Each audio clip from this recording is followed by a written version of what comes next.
Setelah perang kurang lebih 3,5 bulan, akhirnya Amerika Serikat dan Iran mencapai kesepakatan. Namun di balik kabar damai ini, dunia bertanya, apakah ini fajar ketenangan atau senja yang membawa badai berikutnya? Wah, dan untuk Iran, senja yang membawa badai, Amalia Kartika.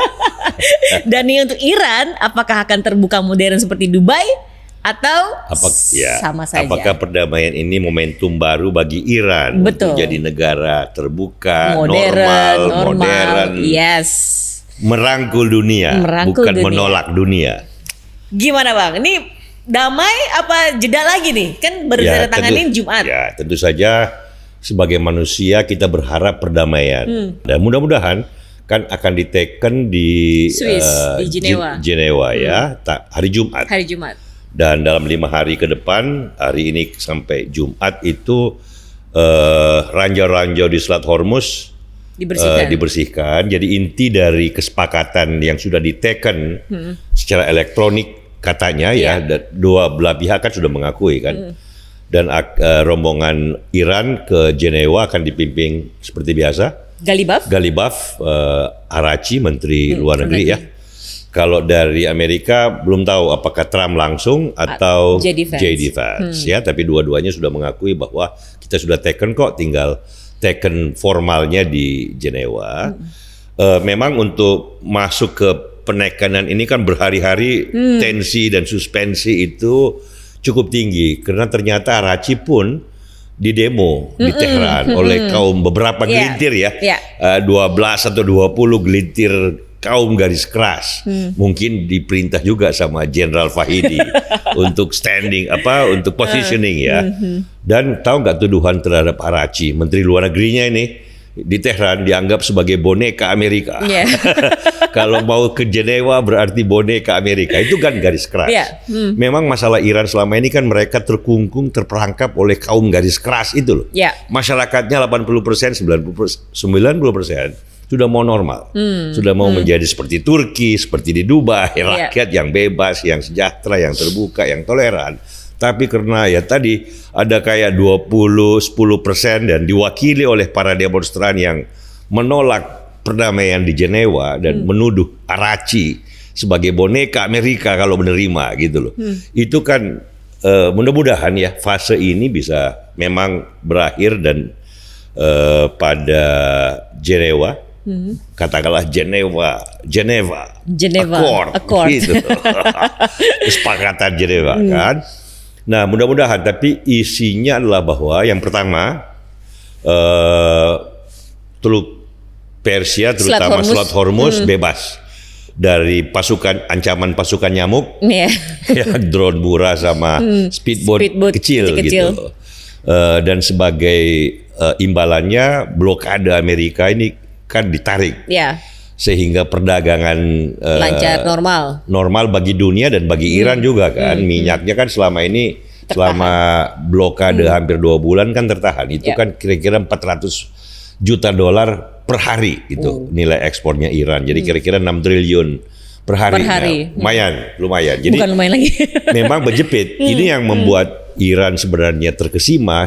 Semula kan dia menganggap bahwa dengan pasukan nyamuk, intimidasi terhadap tanker-tanker yang lewat, dia berhasil menjadikan Selat Hormuz sebagai daya tawar gitu loh, sebagai satu alat kontrol terhadap perkembangan ke depan. Ternyata dengan blokade Amerika jadi ketanggor sendiri karena dia pun kena blokade gitu loh, kena imbasnya juga sehingga ini yang membuat ekonominya makin terpuruk. Dan ini yang membuat mau garis keras mau garis moderat di Teheran harus berpikir dari hari ke hari bagaimana mengatasi jepitan ekonomi di tengah rakyat yang semakin lama semakin menunggu, semakin lama semakin gak sabar what is going to happen with us gitu loh. Kalau buat Amerika sendiri kan gak ada soal dalam pengertian, bukan gak ada soal ya, artinya harga-harga minyak naik juga kan di naik Amerika. $4-5, tapi kan nggak terlalu banyak berarti karena ekonomi Amerika begitu kuat. Sebenarnya yang paling penting kan sebenarnya dari segi politiknya, public opinion buat Trump itu kan penting, dan public opinion di Amerika semakin tidak mendukung perang ini gitu, semakin kecil daya. Pertama memang awalnya nggak banyak, 40%-an, kan tinggal 30, barangkali ke 20. Jadi dalam hal ini juga perdamaian ini memberi jalan keluar bagi Trump, tetapi lebih terutama memberi jalan keluar kepada Iran, karena Iran yang paling tersudut dengan semakin panjangnya gencatan senjata yang tetap ada blokadenya gitu. Nah, dengan perdamaian ini yang ditandatangani di Jenewa nanti, berarti Selat Hormuz terbuka for all. Itu satu dulu, termasuk buat Iran. Jadi ada waktu dia bernafas.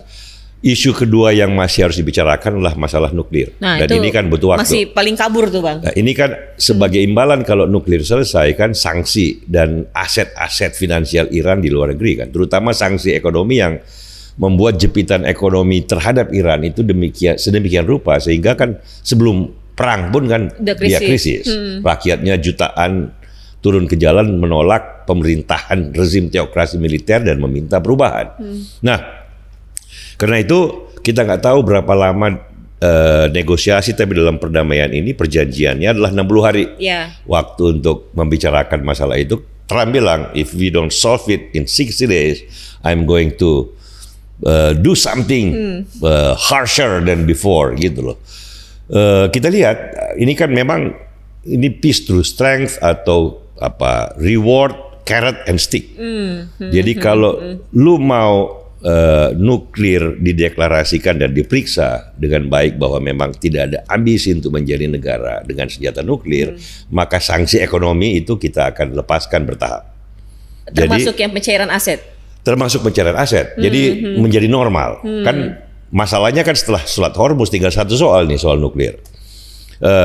Dan itu dengan sanksi ekonomi dipertukarkan. Ya, ini kita bicara jangka panjangnya setelah ini ya, bagaimana dampaknya ke depan. Tapi selain itu kan juga Trump berkata bahwa aventurisme Iran di berbagai negara proksinya gitu, Lebanon kan nggak selesai juga. Ini gara-gara intervensi Iran membiayai Hezbollah segala macam, mempersenjatai, membiayai, yang membuat salah satu faktor penting destabilisasi kawasan kan. Nah, itu termasuk Houthi kemarin kan dukungan pada Hamas untuk bergerak dengan serampangan sehingga reaksi balik Israel justru luar biasa kontroversial dan bagi banyak kalangan terlalu out of proportion terhadap mengenai respons itu gitu. Nah, ini kan banyak kaitannya. Jadi dengan perdamaian ini Trump berkata, Amerika berkata bahwa adventurisme Iran di luar negeri sebagaimana biasanya itu harus dihentikan. Jadi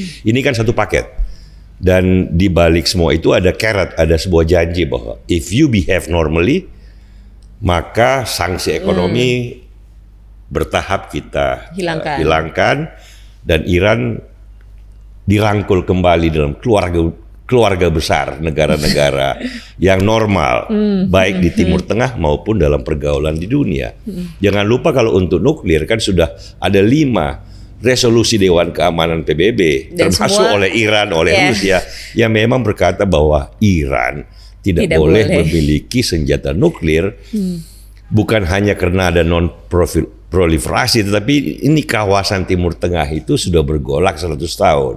Kalau tambah lagi satu, the nuclear entity, state entity di sana, maka negara lain seperti Mesir, Arab Saudi juga akan berkata, enak aja Iran mau sendiri seperti itu. Mereka juga akan meminta peluang yang sama, mencari peluang yang sama, dan before you know it, Timur Tengah akan menjadi kawasan yang luar biasa berbahaya, 100 kali lebih berbahaya dari sekarang kalau pelaku-pelakunya sudah masing-masing ingin memiliki senjata nuklir. Karena itu banyak orang berharap pada perdamaian ini mudah-mudahan langgeng, terutama negara-negara tetangga Iran, negara teluk ya di teluk kan, Kuwait, Arab Saudi, Qatar, Bahrain, Uni Emirat Arab yang terdiri dari 2 entitas besarnya nih, Abu Dhabi, Dubai, dan juga Oman kan juga berharap, ini kan tetangganya di Selat Hormuz. Arab Saudi yang jauhan juga. Mesir juga yang jauhan juga berharap. Gila lo, perang lo kapan kita dagangnya, kapan kita majunya, mikirnya cuma perang, resistensi,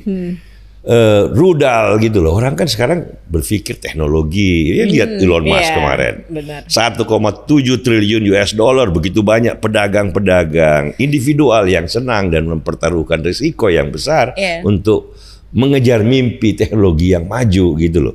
Masa kita perang melulu 100 tahun nggak selesai kan kata orang-orang di Timur Tengah gitu. Dan makin banyak rakyat Iran, makin banyak rakyat Iran apalagi anak mudanya yang berpikir yang sama gitu loh. Ini gila nih kekuasaan teokrasi militer.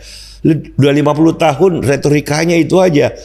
Down to Amerika, down to Israel, fight forever gitu loh. Ngapain kayak gitu kan? Ya, harusnya go to the moon ya. Go to the moon gitu loh. Space economy, ruang angkasa luar, jadikan sebuah wilayah ekonomi baru gitu loh. Tempat humanity. Kalau kata Elon Musk gitu. We introduce consciousness, kesadaran in the outer space. Lah itu layak untuk bermimpi seperti itu gitu. Kalau bolak-balik retorikanya anti Amerika, Amerika go to hell kata Bung Karno. Ya tahun 50-an oke lah. Ya masa tahun abad 21, 2026 masih retorika yang sama dengan 50 tahun lalu dengan Ayatollah Khomeini zaman itu ya. Deng Xiaoping tahun segitu kan bukannya go to hell Amerika gitu loh. Dia malah ke Jimmy Carter. Halo Mr. President, we want to send our students to your country. We need to learn the new science and technology gitu loh. 40 tahun kemudian gilang gemilang. Gilang gemilang, Cina, Jepang gilang gemilang, Dubai, Qatar gilang gemilang. Rakyat Iran bilang ini mulai pada gila semua jenderal-jenderal kita nih. Kita disuruh jalan ke belakang lulu. Nah, karena itu konteks perdamaian ini penting bukan hanya bagi Amerika, bukan hanya bagi rakyat di Qatar atau di Dubai, tapi juga penting bagi rakyat Iran yang bermimpi sesuatu yang baru. Gitu, dan kita wajib berharap dan mendukung pada mimpi seperti itu, Mel. Itu, Mel. Oke, sebelum kita lanjut, Bang, aku mau ingatkan lagi kembali kepada teman-teman Freedom untuk mengunjungi Perpustakaan Umum Freedom Institute di Jalan HR Rasuna Said, Kuningan, Jakarta Selatan. Buku-bukunya up to date, dingin, keren banget tuh perpustakaan, bisa ngonten, bisa diskusi, bisa belajar.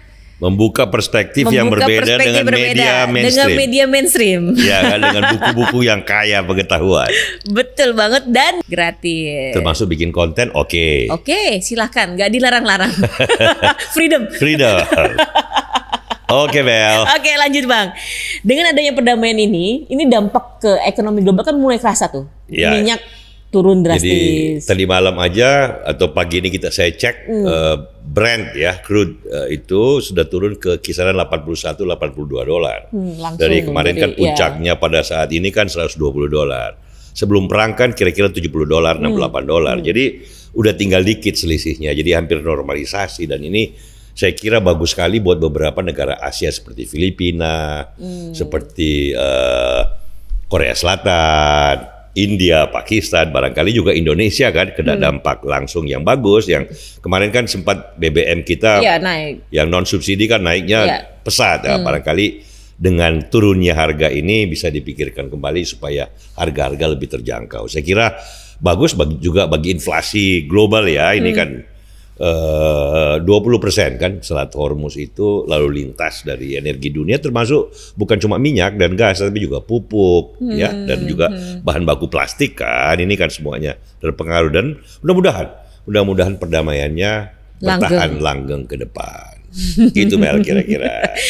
Balik ke Iran lagi nih. Nah, jadi kalau kita kan bilang bahwa Iran memang yang paling tersudut dalam peperangan ini, semula mereka selalu gembar-gembor sebagai the new hegemon di Timur Tengah gitu, dengan kekuatan militer yang dahsyat. Ternyata kan itu di atas kertas aja, omon-omon. Lebih banyak karena dominasi pesawat-pesawat Amerika di langit Iran kan nggak terlawankan gitu loh, nggak satupun yang bisa melakukan perlawanan. Dan dalam situasi terjepit, Iran cuma bisa menyerang negara tetangganya yang tidak mau berperang, kan itu yang membuat Iran semakin tidak dipercaya, semakin terisolasi dari lingkungannya sendiri gitu. tersudut dalam mimpinya yang sudah membeku dalam zaman. Teokrasinya, alternatif dunia barat, melawan Amerika, melawan modernitas, melawan sekularisme. Ini semua kan yang membuat mereka salah pengertian apa itu kedaulatan sebuah negara yang membanggakan. Itu kan pengertian mereka keliru gitu loh. Yang benar itu kan yang kayak di Dubai, yang kayak di Abu Dhabi, Qatar, Rim Al-Hashimi, sama Lana Nusabe. Itu perwakilan dari sebuah dunia baru di Teluk Persia, di Timur Tengah, di dunia bukan Arab aja, tapi kan Persia juga, dunia Islam secara keseluruhan yang ada di kawasan itu. Nah, ini mudah-mudahan sebuah pertanda baru menangnya arus modernitas, arus keterbukaan di Timur Tengah dan juga di Iran sendiri. Ini pentingnya pertarungan antara kelompok moderat di satu pihak dan kelompok garis keras di pihak lain. Ini kan yang kemarin demo kepada Araghchi, Menteri Luar Negeri Iran sendiri kan, yang menganggap bahwa kalau damai di Jenewa, kalau tanda tangan, itu berarti Araghchi jadi boneka Amerika. Ini kan cermin dari pengertian yang keliru. Bahkan orang kayak Araghchi pun dianggap boneka Amerika.